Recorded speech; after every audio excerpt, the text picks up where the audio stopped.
All right, welcome to episode 2 of We Belong Dead Mystery Review Theater. That's it. I hope everybody enjoyed the first one. It was very raw. I'm trying a new camera for this one, which hopefully will help things. And I've put, and yes, here are my hands again. I put down this just sort of black background.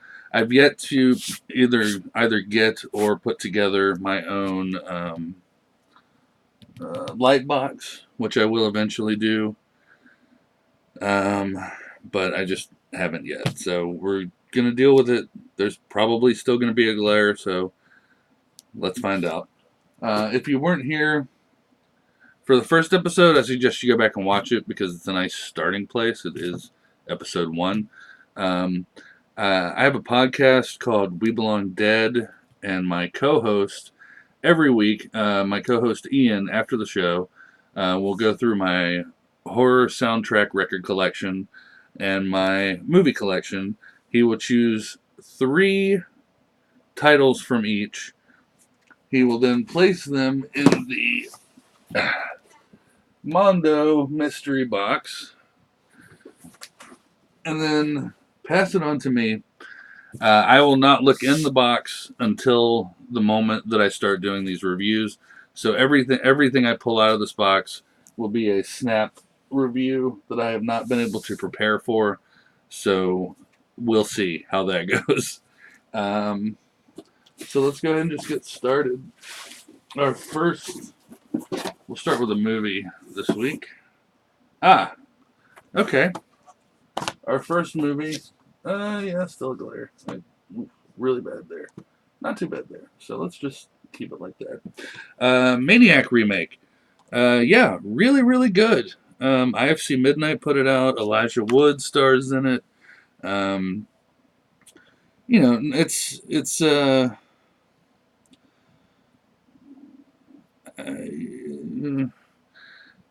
little glossier than or a lot glossier than the original. But I appreciate the balls it took to make this remake after Joe Spinell and there's the inside. It does have reversible art. I just like the mannequin art more. It's creepier. The other artwork is just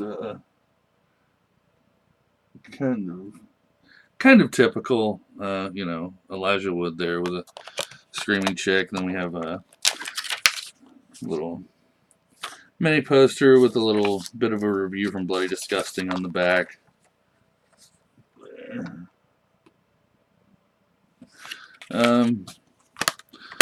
But yeah, I think it took balls to do this because Joe Spinell was such a sleazy fucking dude in the original. Um, the other thing that makes this stand apart. Oh boy. Okay, yeah. The other thing that makes this title stand apart is, if I remember correctly, it's been a bit since I've seen this. Again, on We Belong Dead, we do not claim to be experts. This is just me letting you know what I think from what I remember. And it's been quite a bit since I've seen this, but from what I remember, it's entirely one shot, this movie, or very close to it.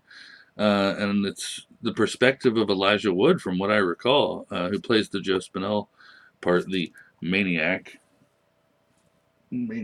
of the title, um, which is incredibly uh, ambitious, and I think it worked out pretty well from what I recall.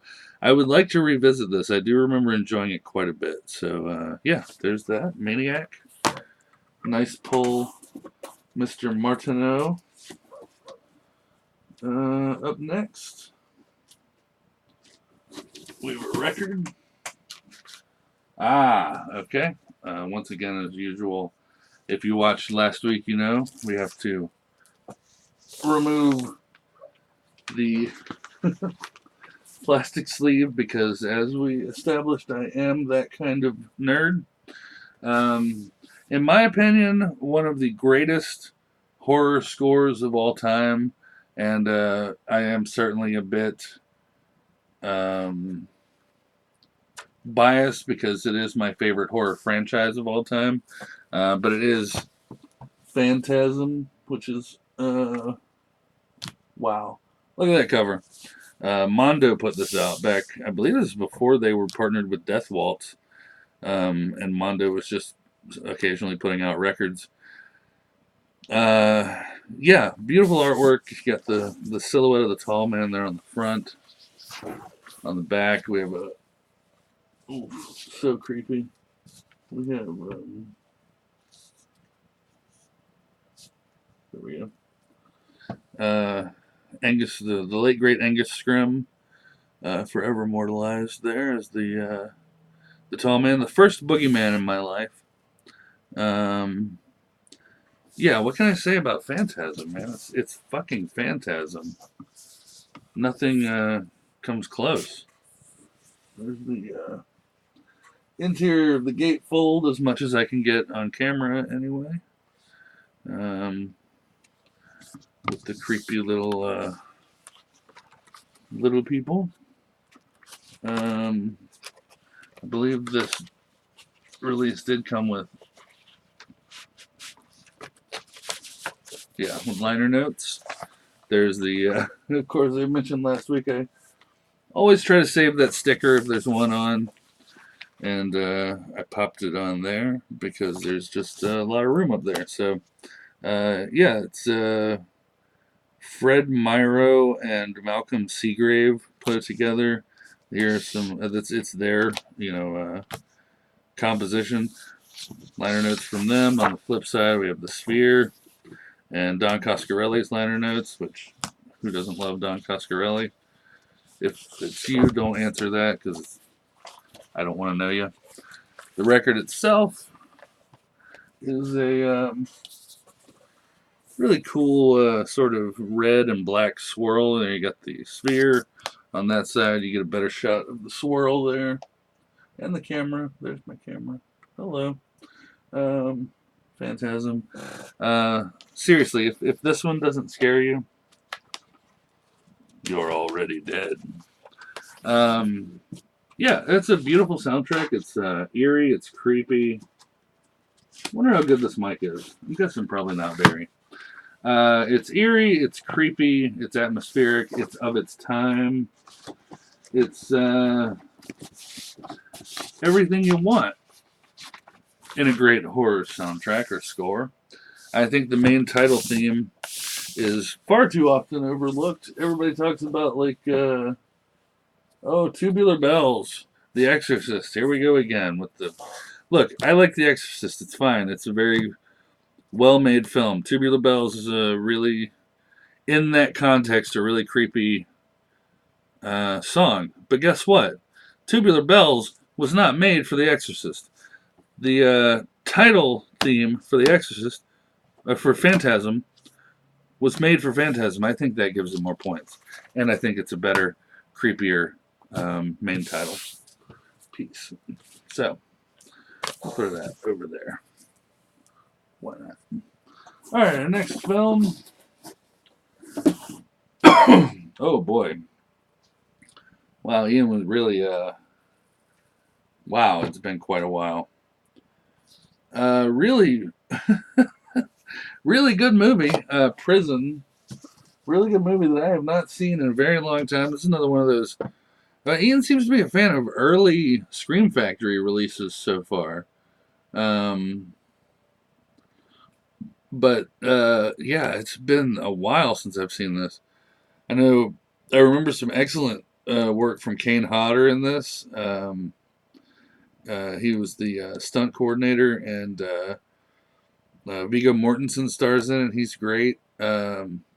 Lane Smith, amazing character actor who I don't know if he's still with us or not, but he was in everything. He played Perry White in The Adventures of Lois and Clark. He played the prosecuting attorney in My Cousin Vinny. The father in Son-in-Law. The guy's like very prolific, but he plays the evil as fuck warden in this. It's great. It's I want to say it's Rennie Harlin's first film. Am I right about that? I know it's an early one of his, but yeah, really, really good.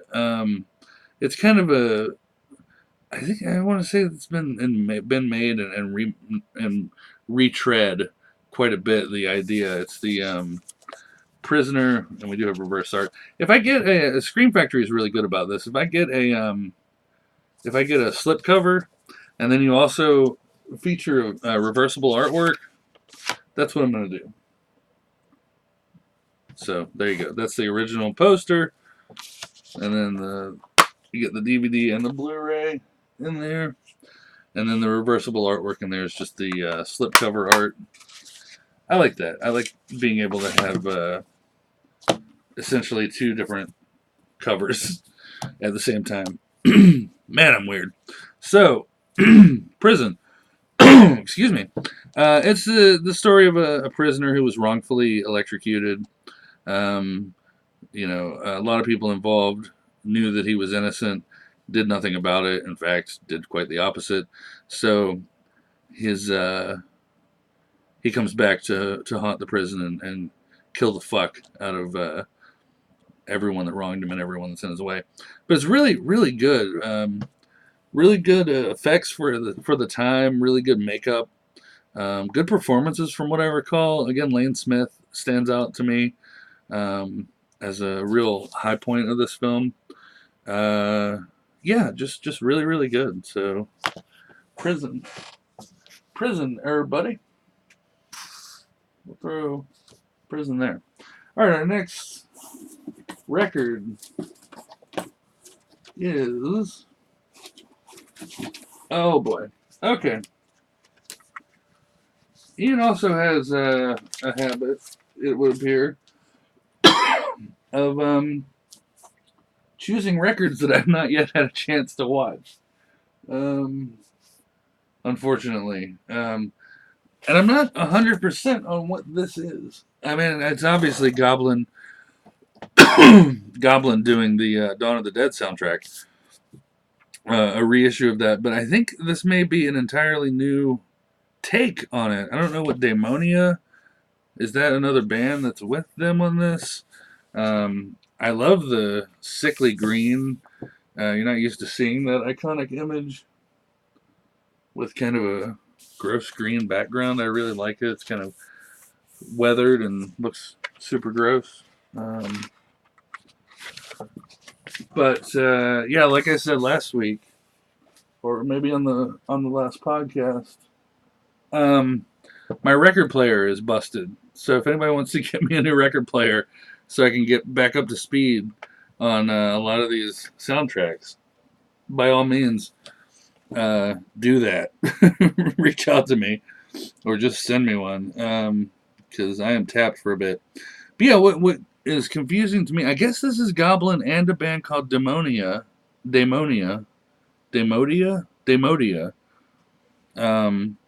It was recorded at,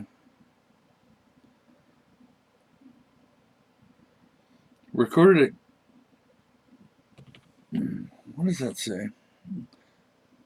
Recorded in Tokyo, October 2016. So, because if this was just the Italian Dawn of the Dead soundtrack, I mean that's Zombie, right? Or Zombie 2. Where's Joe Bob when you need him? So yeah, I think this is like a fresh take maybe on Dawn of the Dead. I should have looked into it more. So it comes with a little mini poster, reversible mini poster, or this kind of scrapbook, which is kind of cool. You got Mr. Romero and Mr. Argento there. Mr. Romero and Mr. Simonetti there.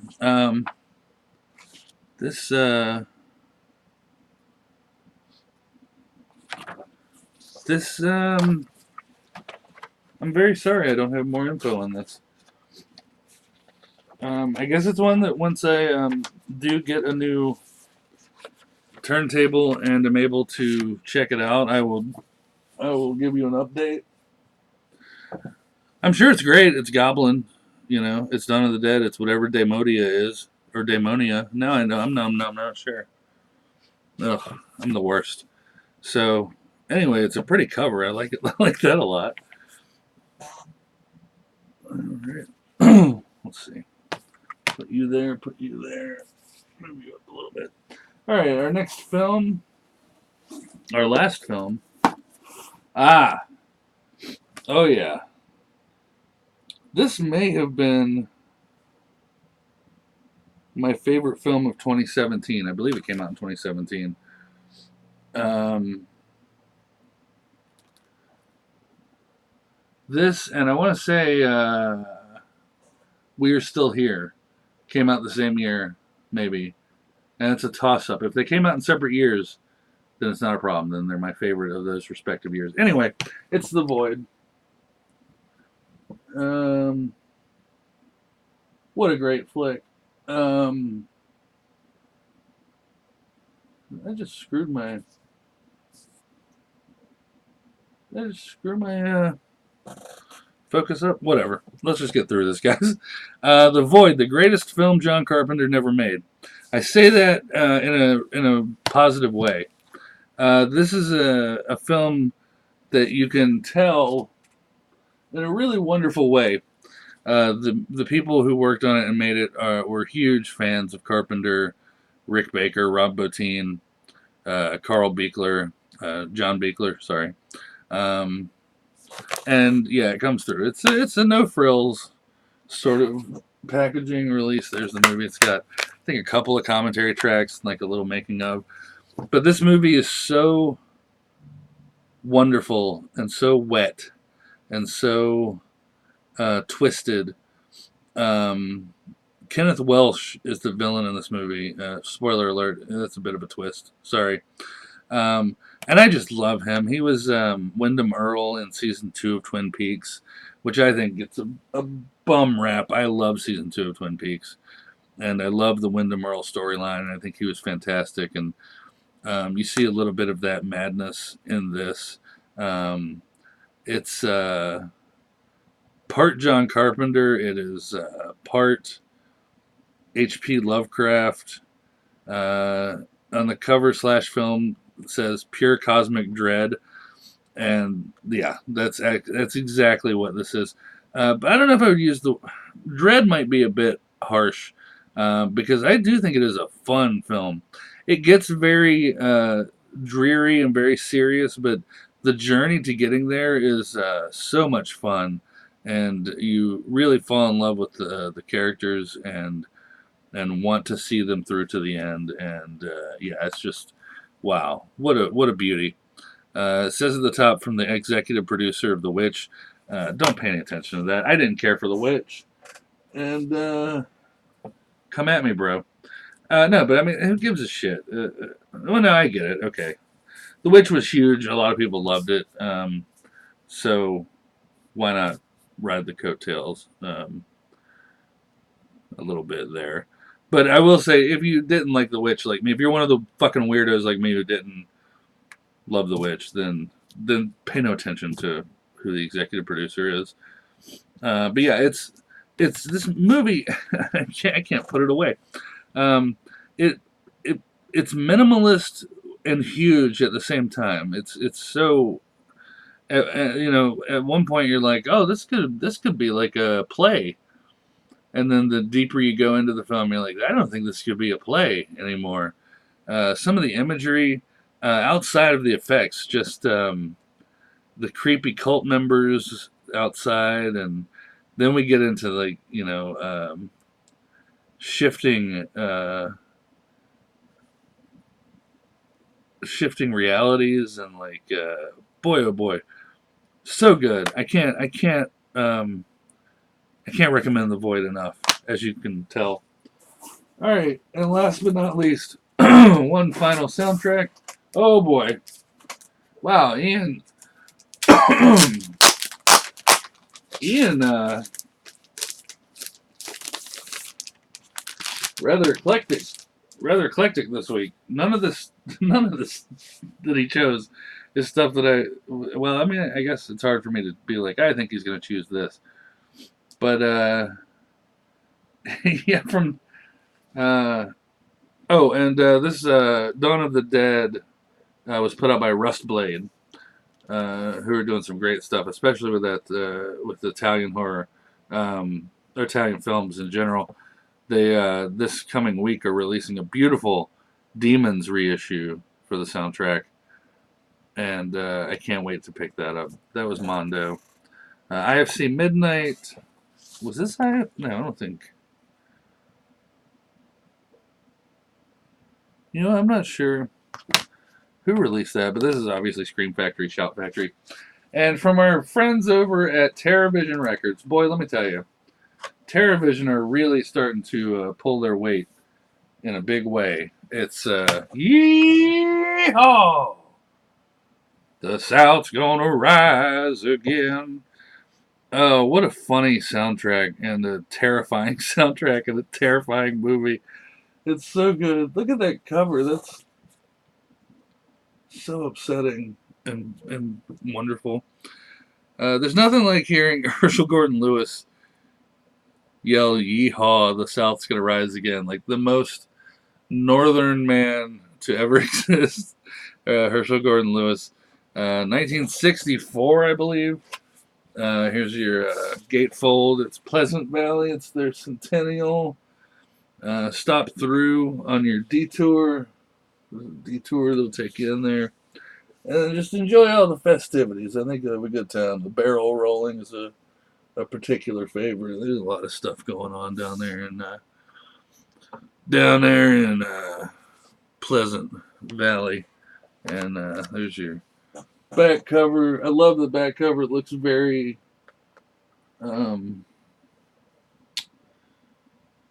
it looks original. It looks, like this is what it would have looked like back then. Connie Mason, I believe the Ivory Snow chick. I'm not sure how else to put it. Of course, with TerraVision, one thing I'm not sure if I pointed this out last time or not, because we did have a TerraVision record on the last episode. I love them because they a lot of reasons, but one thing is most of their releases come with a digital download card, and I love being able to easily just to be able to throw some of these soundtracks on my phone or my iPad or iPod or whatever. Here we have liner notes from David Friedman and Herschel Gordon Lewis again. I love that it looks very vintage. On the flip side, we have Ryan Graveface, who I believe maybe runs TerraVision Records. I know that name. But yeah, if you haven't seen 2000 Maniacs, gruesomely stained in blood color from the makers of Blood Feast. Madness incarnate, brutal, evil, ghastly, beyond belief. And it is, all of those things. It's also hilarious and a lot of fun. Got the translucent red wax there with Connie Mason being all Connie Mason. Madness incarnate, ghastly beyond belief. I don't know why she's making a goat noise. But, yeah, man, Herschel Gordon Lewis is kind of a. Boy, that's the whole thing. For me, if I'm talking to you about H.G. Lewis, in my life, it has always been almost like a subgenre unto itself. I hope a lot of people understand what I mean by that. I mean, Herschel Gordon Lewis, man, like he and Dave Friedman together, there's nothing like that what they did. I guess 2000 Maniacs would be an okay place to start. It's very graphic, very gruesome, very gory, but not well done. I mean, for what it is, it's well done. It's very hard to. I mean, this is 1964, like I was saying with 2000 Maniacs. And a lot of his major stuff was back in the 60s and the 70s. Blood Feast. Arrow put out a wonderful, huge box set that I've got that hopefully maybe we'll go over at some point in the future, with I think like 14 titles. But yeah, Color Me Blood Red was another one. It's kind of uh, a takeoff of A Bucket of Blood from Roger Corman. Gruesome Twosome is another one. And you can tell from these titles what you're getting into, sort of. Um, did I see the Gore Girls? That was one, I believe. The weird thing is Herschel Gordon Lewis made a fortune by essentially inventing spam mail, from what I understand, like legit snail mail spam. Um, he's a fascinating guy. Unfortunately, he's no longer with us. I got to meet him briefly years ago at a convention. He was very kind. But yeah, I would love to have been able to interview him. Now that we have this podcast going and everything. I can't remember. Oh, yeah, I was having a hard time remembering my favorite. One of my favorites of Mr. Lewis, The Wizard of Gore, of course, is great. Um, I got started with Blood Feast. I think Blood Feast is a great place to start. I also think the best place to watch it, if you've never seen it and you want to dip your toe into Mr. Lewis, is head over to Shudder. If you don't have Shudder, I don't know why. It's the best thing going right now for horror geeks. And I'm not saying that in a defeatist way. I mean, they are kicking ass. They've got Joe Bob and Darcy over there. They've just started Creep Show, Greg Nicotero's Creep Show, which the first 2 weeks have been unbelievably great. And they add and add and add, and they've got so much original content going now. It's well worth it. They're not paying me for that, unfortunately. I just believe in them that much, and they're very affordable. So head over. Anyway, the point is, head over to Shudder, check out Joe Bob's Last Drive-In, the Last Drive-In with Joe Bob Briggs, and the first marathon he did, he included Blood Feast, and yeah, I think that's an excellent place to start if you're going to go down the Herschel Gordon Lewis rabbit hole, because Joe Bob will take you by the hand and slowly toss you right in to the fucking deep end with Herschel Gordon Lewis. So, 2000 Maniacs, look, it's a silly soundtrack. If you've seen the movie, it's kind of creepy. It's very Southern fried. It's campy. TerraVision did an excellent job with this release, and yeah, I highly recommend it. I don't know why I'm doing like recommendations. Like if I own it, I'm probably going to recommend it, but I guess it's not for everybody. Like Lewis himself and his work, not for everybody. The Void, I do recommend for everyone. I think it is sheer cosmic horror glee. I'm just saying words now, but check out The Void. It's truly fantastic. What else did we have? Phantasm. No, we'll do Goblin next. Sorry, there seems to be something every week that I haven't gotten a chance to see or listen to. Did I pull out the? I don't think I pulled out the record on this one. There we go. Beautiful, translucent piss yellow. It's kind of a Reanimator yellowish green in person.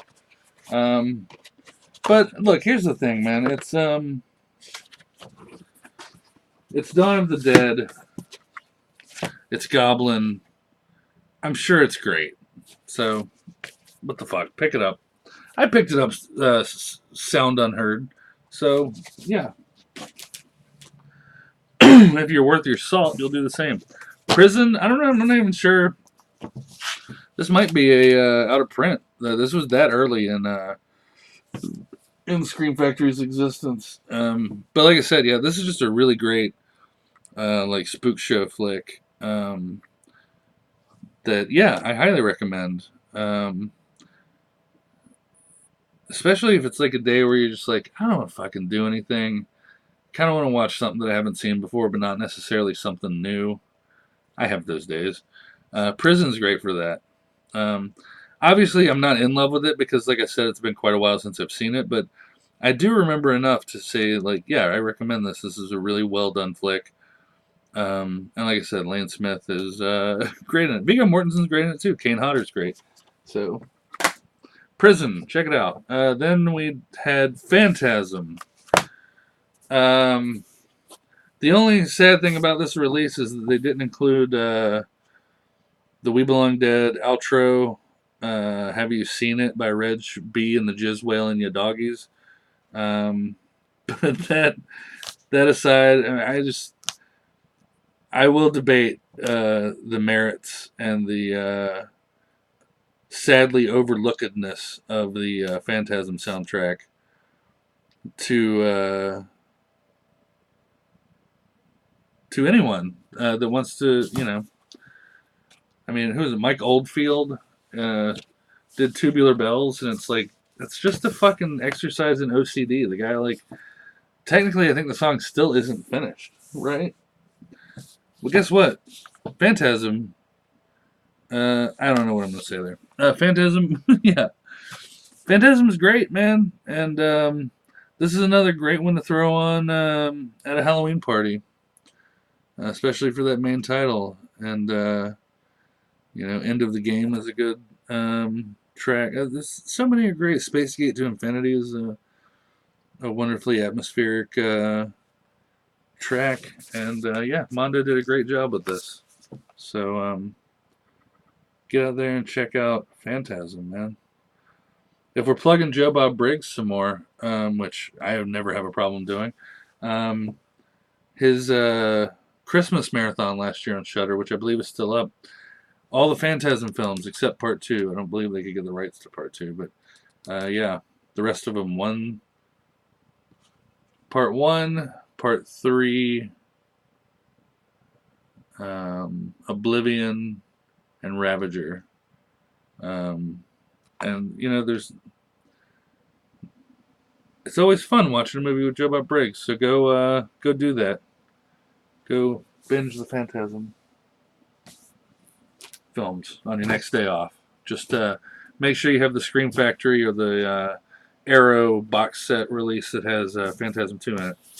The Maniac remake.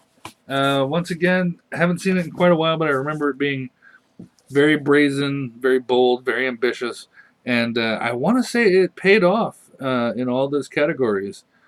I did watch it as a double feature with the original the last time I watched it, and I was very happy. I remember being very happy with how that turned out. Who says this? Man, my eyes are getting terrible. Someone gave it 4 stars on the back and says giddily gory. I think that's probably a fair assessment. So yeah, check it out. IFC Midnight Maniac. I'm sure it's streaming somewhere. So there you have it, folks. That's gonna just about do her.